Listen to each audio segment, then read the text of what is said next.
Hello students, welcome to all of you in bio classes. Students, today we have to cover the next two types of the epithelial tissue, and they are first columnar epithelium and second ciliated epithelium. Now we will cover one by one. First, columnar epithelium. As the name indicates, the cells are pillar-like, that is in shape of column, so the tissue is known as columnar epithelium. The cells are elongated, having large nucleus, and the nucleus is about oval in shape, as you can see it. Cells are arranged above the basement membrane, as you have seen in first two types of epithelial cells tissue. So they are arranged on basement membrane to receive the nutrients through blood, because the blood supply comes to the basement membrane. Occurrence: this epithelium, that is columnar, is mainly present in digestive tract. This epithelium is mainly present in digestive tract in abundance, that is in more in number. So form a thick covering above a thick lining in digestive tract, that is stomach, intestine, etc. The function, they serve the purpose of absorption. Their main function is absorption, forming the finger-like projections, which are known as microvilli. These finger-like structures are known as microvilli. These microvilli increases the surface area of the digestive tract, so as to making it more convenient, providing more area to absorb completely the food.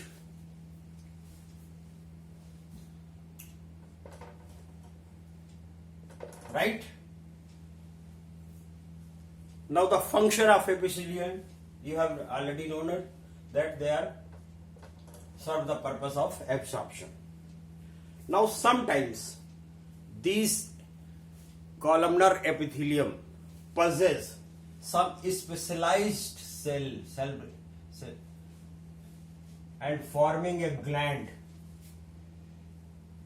These cells are known as goblet cells. These goblet cells produce a special liquid known as mucus. Mucus is a thick, sticky liquid forming a lining above the stomach and intestine. Especially in stomach, it protects the stomach wall of the stomach from acid. Now the acid comes from the gastric juice produced by the stomach. In this gastric juice, axial hydrochloric acid is present, which makes the medium acidic, because the enzymes of stomach, that is pepsin, works only in acidic medium. So the acidic medium and acid is present in stomach, but this is not good for the stomach, because acid cause erosion and ultimately peptic ulcer. So the mucus present in stomach forms a thick lining and protects the stomach from the bad action of acid. And also mucus provides the lubrication to the food so as to move easily.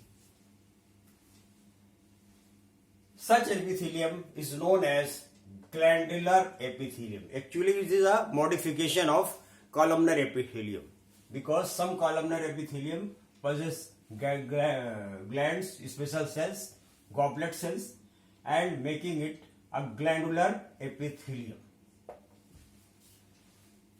So glandular epithelium, sometimes the cells of columnar epithelium possess specialized glands at their upper side, which are known as goblet cells.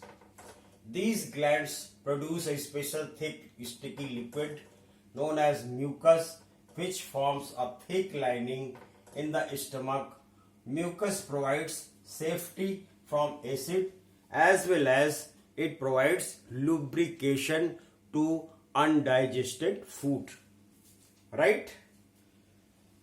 So it is all about the columnar. Now we are going to cover the last part of the epithelial tissue, and that is ciliated epithelium.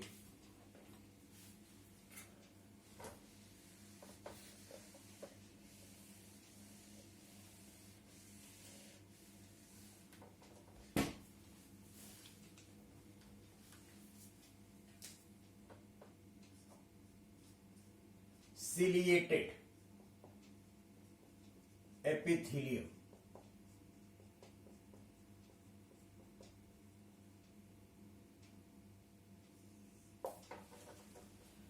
The cells of ciliated epithelium possess hair-like projections, mostly in columnar and cuboidal epithelial cells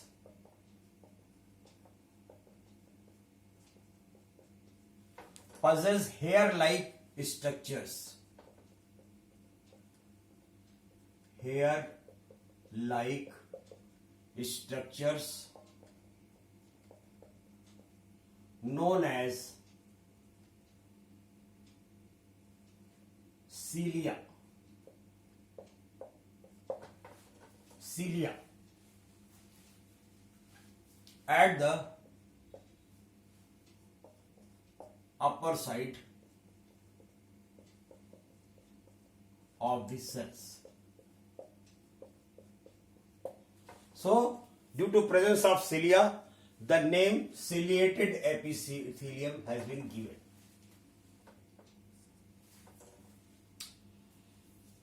This tissue occurrence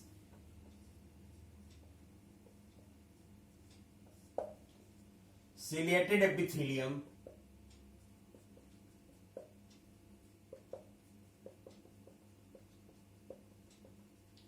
is mostly present in respiratory tract.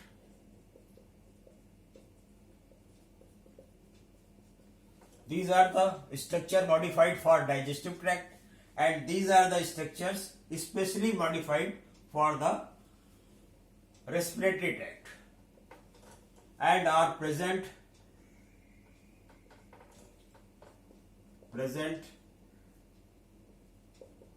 in nasal passage,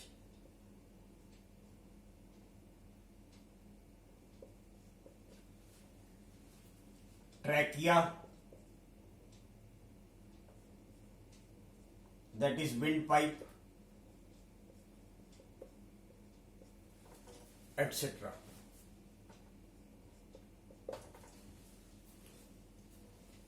So they are known as ciliated epithelium.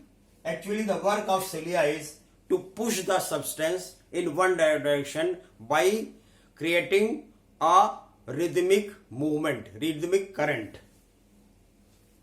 Functions: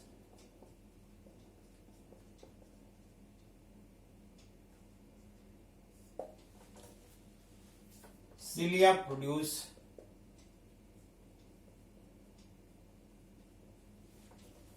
a rhythmic movement,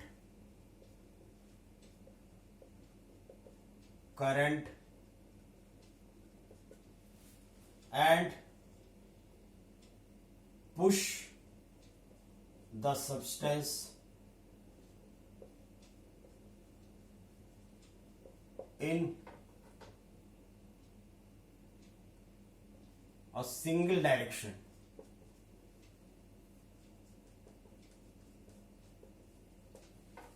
They also protect, also checks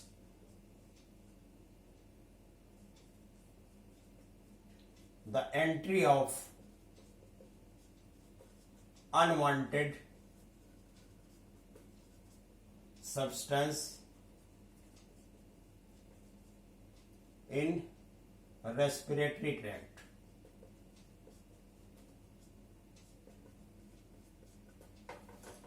So it is all about the first type of animal tissue, and that is epithelial tissue.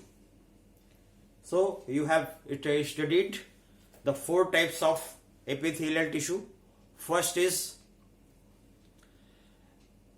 squamous, stratified squamous, first type. Second, cuboidal. Third, columnar. And fourth, ciliated. All these epithelial cells have their own functions, own occurrence. So you have studied it and watching the video. For watching the video, thank you very much. Thank you.